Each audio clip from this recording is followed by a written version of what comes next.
Le 214 est absent, on va passer au 215, mais on va passer surtout à notre nouvel invité sur Province Course TV en direct des vents du Prix d'Amérique, c'est Jean-Pierre Michelet. Bonsoir Jean-Pierre. Bonsoir. Merci d'être avec nous, vous avez passé une journée dense j'imagine, au cœur de cette expo étalon. Qu'est-ce que vous venez y chercher? Convivialité, affaires ou autre?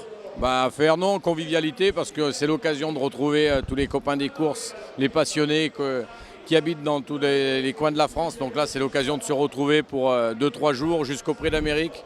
Parce que je suis là jusqu'à dimanche pour, j'espère, le sacre de Bold Eagle avec Pierre. Donc on passe une bonne journée, c'est agréable. Et puis bon, après ce soir, il y a les ventes. On essaye toujours de fouiner la belle affaire. Si jamais on a pointé quelques numéros, après, bon voilà. Si on part heureux, tant mieux. Sinon, on aura passé une bonne journée quand même. Je vous retarde pas sur un numéro que vous aviez pointé là. Non. Sinon, vous n'auriez pas accepté l'interview. Non, oui, c'est plus tard, voilà. On est plusieurs sur les bons numéros, après on verra. Écoutez, le meilleur l'aura. Jean-Pierre Michelet, vice-président de la Société des courses de Feurs, vous l'aviez peut-être redécouvert ou découvert lors de notre direct lors de ce Grand Prix de Feurs. Que s'est-il passé depuis ce Grand Prix, Jean-Pierre? Quelles ont été les retombées à froid? Comment avez-vous vécu ça? Des retombées toutes positives, que ce soit au niveau local qu'au niveau national. On a eu des félicitations de tout le monde, c'était une superbe journée, pleine d'émotions. Moi, j'ai été comblé, l'équipe comblée, enfin on a passé une journée magnifique. C'est historique pour Feurs, on l'organisera peut-être de nouveau, peut-être un jour, je ne sais pas, mais on peut au moins se vanter de l'avoir fait. Se vanter pour nous et pour les courses, parce que c'était, vous étiez là et vous pouvez témoigner, c'était une journée sympa, de communion, de fête, une ambiance fabuleuse et puis une belle course. Non, c'était vraiment un beau rendez-vous. Puis nous derrière, ça a mis en valeur la société de Feurs et puis tous les bénévoles qui étaient autour, c'était très sympa. Ouais. C'est intéressant parce que moi j'ai eu pas mal de réactions, surtout dans la structure de la Société des courses de Feurs, avec ses partenaires, ses sociétés qui sont présentes, ces sociétés, ces entreprises. Et c'est vrai que ça a donné des idées à certains, en tout cas ça a donné une sorte de tiens, si c'était un exemple. Est-ce que vous avez aussi eu ce ressenti sur le fait que ça puisse donner des idées? Oui, quelques jours après, j'ai eu un appel de la Société des courses de Lyon qui a voulu faire quelque chose de plus simple, mais organiser un Grand Prix Bold Eagle et remettre des cadeaux à des supporters du cheval lors d'une course fin décembre. Après, des gens qui nous ont demandé aussi comment on s'y prenait pour récupérer les partenaires qu'on avait. Et puis j'espère que même ceux qui ne nous ont pas contactés ont pu prendre des idées sur ce qu'on avait fait.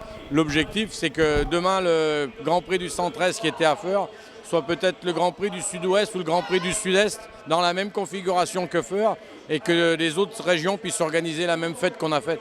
C'est l'avenir des courses, ça fait venir du monde. C'est en faisant... Je pense que c'est plutôt en faisant des choses comme ça que les choses dans les courses évolueront, plutôt que tout le monde prenne le micro pour faire part de leur pessimisme. C'est pas avec ça qu'on arrivera à faire avancer les courses. On a une belle passion. Je trouve que c'est un milieu qui est sympa et il y a tout pour que ça réussisse, mais il faut peut-être qu'on arrête tous de tirer la sonnette d'alarme et de dire qu'on est dans la misère, parce qu'il y a peut-être bien à faire autre que ça. Combien de partenaires à Feurs? On avait une vingtaine de partenaires, ça représentait 70 000 € de dotation. Voilà, ça a été fait que par des bénévoles, des petites sociétés aux alentours de l'hippodrome, des partenaires aussi réguliers. Mais on s'aperçoit que les gens, et ils nous redemandent si on refait quelque chose l'année d'après. Donc ça plaît, c'est quelque chose au local qui plaît. Donc il n'y a pas de raison que ça ne plaise pas aussi au national. Et en tout, vous avez un peu plus d'entreprises, je crois, qui sont partenaires régulières de l'hippodrome. Cette année, vu qu'on a une course ou deux en moins, on a plus de partenaires que de courses. Donc on essaye de faire quelque chose à côté. Pour la même course, on met 2 partenaires, mais comme on ne peut pas en mettre 2 sur le programme, on fait un autre petit truc à côté. Non, si on s'en occupe, il n'y a pas de raison qu'on n'y arrive pas. Revenons au sport, parce que vous êtes peut-être l'un des premiers supporters de Bold, bien sûr. Comment va votre ami Pierre Pilarski? Il est à la une de notre hebdo cette semaine. Super tendu, comme d'habitude, Pierre.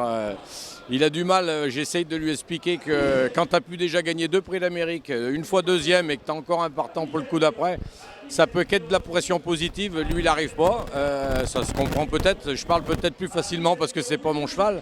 Je suis juste un supporter. Le cheval est au top, l'entraîneur est confiant. C'est un des plus beaux prix d'Amérique, je pense, qu'on n'a pas eu depuis des années.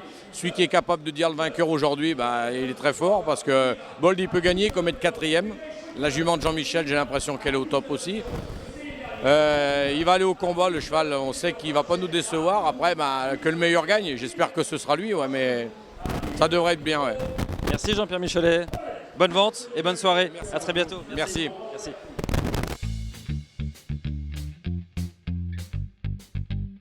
Dick TV